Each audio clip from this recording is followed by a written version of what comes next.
নমস্কার বন্ধুরা, সরস্বতী কুকিং চ্যানেলে আপনাদের সবার স্বাগত। আজকে আমি তৈরি করব হোমমেড স্প্রাইট। তো স্প্রাইট তো সাধারণত আমরা বাজার থেকে কিনে খেয়েই থাকি। তো আজকে আমি বাড়িতে তৈরি করব। আর বাজারের স্প্রাইটে কিন্তু বিভিন্ন টাইপের কেমিক্যাল দেওয়া থাকে। তো আজকে কেমিক্যাল ছাড়া হোমমেড স্প্রাইট কী করে তৈরি করি চলুন দেখে নেওয়া যাক। তো দেখুন, এখানে আমি একটা লেবু নিয়ে নিয়েছি, বড় সাইজের লেবু। তো এখন লেবুটাকে আমি কেটে নেব। তো লেবুটাকে দেখুন আমি মাঝখান থেকে হাফ করে নিয়েছি। এবার আমি লেবুর গায়ের থেকে খোসা যেগুলো আছে সেই খোসাগুলোকে ছাড়িয়ে নেব। তো দেখুন আমি এরকমভাবে সমস্ত খোসাগুলোকে ছাড়িয়ে নেব। তো আমার যতটুকু প্রয়োজন আমি সেই হিসাবেই নেব। আপনাদের যদি মনে হয় যে পুরো লেবুর খোসাটা লাগবে তো সেই হিসাবে নিতে পারেন, প্রয়োজন বুঝে নিতে হবে। তো দেখুন আমি একটা লেবুর থেকে আমি খোসাটা নিয়ে নিয়েছি, আর আমার প্রয়োজন নেই। এবার আমি এগুলোকে রেখে দেব। আর এই লেবুর খোসার মধ্যে আমি দিয়ে দেব 4 চামচ চিনি।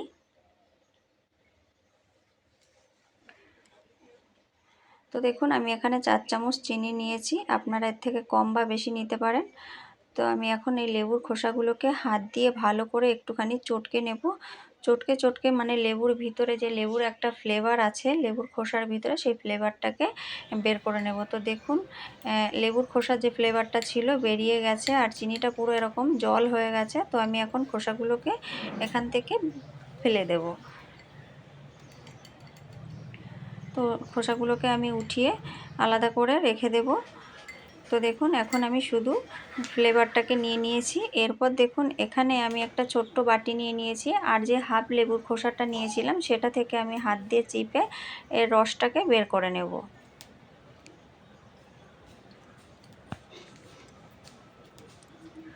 তো বন্ধুরা, লেবুর রস কম বেশি আপনারা যেমনভাবে তৈরি করবেন সেই হিসাবে কিন্তু নেবেন।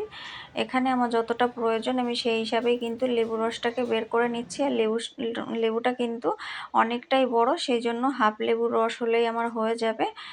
তো এখানে দেখুন আমি নিয়ে নিয়েছি গুঁড়ো চিনি। আপনারা চাইলে এখানে গোটা চিনিও নিতে পারেন, কিন্তু গুঁড়ো চিনিটা দিলে তাড়াতাড়ি গলে যাবে, জিনিসটা সুন্দরভাবে তৈরি হবে। তো দেখুন এখানে আমি দুটো গ্লাসে 2 চামচ চিনির গুঁড়ো দিয়ে দিয়েছি। এই যে এখন আমি এর ভিতরে দিয়ে দেব সামান্য একটুখানি লবণ, একদম সামান্য, খুব বেশি দিলে কিন্তু স্বাদ খারাপ হয়ে যাবে। তো এখানে খুবই সামান্য লবণটা দিতে হবে টেস্টটা ভালো আসার জন্য। এরপর আমি এর ভিতরে দিয়ে দেব লেবুর রস। এখানে টোটালি 2 চামচ মতো লেবুর রস আছে। তো আমি লেবুর রস দুটো গ্লাসে ভাগ করে দিয়ে দেব। এরপর আমি এর ভিতরে দিয়ে দেব লেবুর খোসার থেকে যে ফ্লেভারটা আমি বের করে রেখেছিলাম সেটা দিয়ে দেব। তো দেখুন এটার কালারটা কিন্তু সম্পূর্ণ চেঞ্জ হয়ে গেছে। তো এটা এখন এর ভিতরে দিয়ে দেব। এরপর আমি এর ভিতরে দিয়ে দেব এক টিপ, একদম সামান্য, এক চুটকি মতন বেকিং সোডা। এরপর আমি এর ভিতরে দিয়ে দেব ফ্রিজের ঠান্ডা জল। তো বন্ধুরা, ঠান্ডা জলটা দিলে কিন্তু একদম স্প্রাইটের মতন লাগবে খেতে, খেতে কিন্তু অসাধারণ লাগবে। তো দেখুন দেখে কিন্তু কেউ বলতে পারবে না যে এটা বাড়িতে তৈরি করা স্প্রাইট। খুবই সুন্দরভাবে তৈরি হয়ে গেছে হোমমেড স্প্রাইট। এরপর আমি এর ভিতরে কয়েক টুকরো বরফ দিয়ে দেব।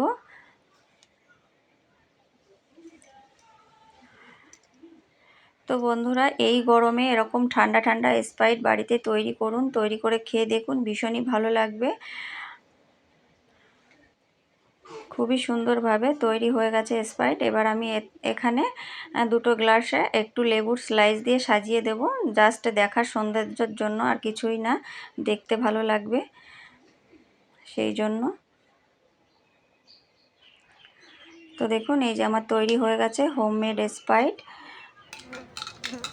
তো আমি একটুখানি চামচ দিয়ে নাড়িয়ে দেব।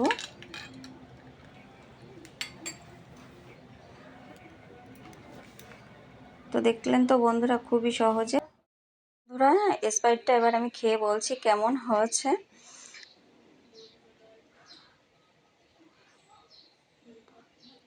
তো খেতে কিন্তু খুবই সুন্দর হয়েছে, স্বাদটা কিন্তু খুবই সুন্দর হয়েছে। বন্ধুরা অবশ্যই বাড়িতে তৈরি করুন, আর ভিডিও ভালো লাগলে লাইক, কমেন্ট, শেয়ার করবেন, আর চ্যানেলটিকে সাবস্ক্রাইব